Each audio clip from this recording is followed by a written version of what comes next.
Hi అండి. అందరికీ నమస్తే. Welcome to my channel. బాగున్నారండి అందరూ కూడాని. ఈరోజు నవరాత్రుల్లో దేవీ నవరాత్రుల్లో 4వ రోజు పూజ, ప్రసాదం ఇవన్నీ కూడా వ్లాగ్ ఉంటుంది చూడండి. ఇంకా ఉదయాన్నే అయితే నేను అమ్మవారిని ఇలా మందార పువ్వులతో అలంకరించాననమాట. ఎర్రని పువ్వులు రోజు కూడా అమ్మకి ఇలాగ అలంకరించడం చాలా బాగుంటుందండి.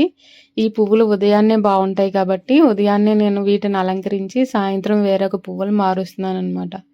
ఈరోజు మనకి అమ్మవారు లలితా త్రిపుర సుందరిగా అవతారం ఇస్తారనమాట. దుర్గమ్మని ఆ అవతారంగా భావించి మనం పూజ చేసుకోవాలి. నార్మల్గానే లలితా సహస్రనామం చదువుతూ ఉంటాం కదండి ప్రతిరోజు కూడాని. అలా రోజు చదవని వాళ్ళు కూడా ఈరోజు చదివితే చాలా మంచిది. ఎందుకంటే స్వయంగా లలితా పరమేశ్వరే కదా ఈరోజు అవతారం, అందుకోసమని. ఇంకా నేను ఉదయాన్నే ఇలా కొబ్బరికాయ కొట్టి అమ్మవారికి వేడివేడి పాలల్లో బెల్లం వేసి నైవేద్యంగా పెట్టానండి. ఉదయం ఇలా ధూపం కూడా చూపించి ఆ నైవేద్యం పెట్టి నా పూజ అయితే పూర్తి చేసుకున్నాను. ఇంకా మళ్ళీ సాయంత్రం పులిహోర చేసే టైంకి అయితే ఈరోజు అమ్మవారికి పులిహోర అంటే చింతపండు పులిహోర నైవేద్యంగా పెడతారండి, అప్పాలు కూడా. నేను ఈరోజు పులిహోర మాత్రం చేశాను. ఆ సమయంలో కూడా నిన్నట్లాగే కరెంటు వచ్చిపోతూ ఉందండి. ఇంకా నేను వీడియో అయితే తీయలేదన్నమాట. లాస్ట్లో పూజ అయిపోయే సమయానికి వచ్చిందనమాట. ఇంకా ఈ పులిహోర వీడియో, కొబ్బరన్నం వీడియో కూడా ఒకసారి ఎప్పుడైనా పోస్ట్ చేస్తాను నేను ఎలా చేస్తాననేది. ఇంకా సాయంత్రం అయితే పొద్దున్న పెట్టిన పువ్వులని నిర్మాల్యాలను అన్నిటిని కూడా తీసివేసి మరి కొత్త పువ్వులు అలంకరించి అమ్మవారికి మళ్ళీ సాయంత్రం ఇలా కొబ్బరికాయ కొట్టుకొని పులిహోర నైవేద్యంగా పెట్టి అమ్మకి ధూపం వేసుకొని పూజ అయితే చేసుకున్నానండి.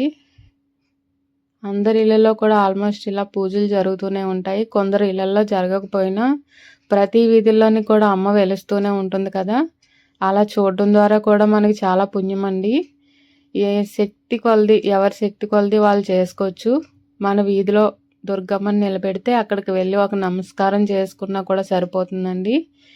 అమ్మ మనకి ఎంతవరకు ఇస్తే అంతవరకే మనం చేయగలం అన్నమాట. మనం ఎంత వారమో అమ్మకి తెలియంది కాదు, అన్నీ ఆ తల్లికి తెలుసండి. అందుకే అమ్మదై ఉంటే అన్నీ ఉన్నట్టే అని నేను అంటూ ఉంటాను. ఇంకా ఈరోజు చిన్న వీడియో అన్నమాట, ఈ పూజ వీడియో. మీరు పూర్తిగా చూసిన తర్వాత ఒక లైక్ చేసి నచ్చితే అందరికీ షేర్ చేయండి. ఇలాంటి మరిన్ని మంచి మంచి వీడియోస్ కోసం ఛానల్ని ఫస్ట్ టైం చూస్తున్న వాళ్ళు సబ్స్క్రైబ్ చేసుకోండి. అందరూ కూడా లైక్ చేయండి వీడియో చూసిన తర్వాత. ఈరోజు అమ్మవారి అలంకారం చాలా బాగుంది కదండి. ఈ పూలదండతో మరింత అందం వచ్చింది అమ్మకి. మీరు కూడా చూసి దర్శనం చేసుకోండి.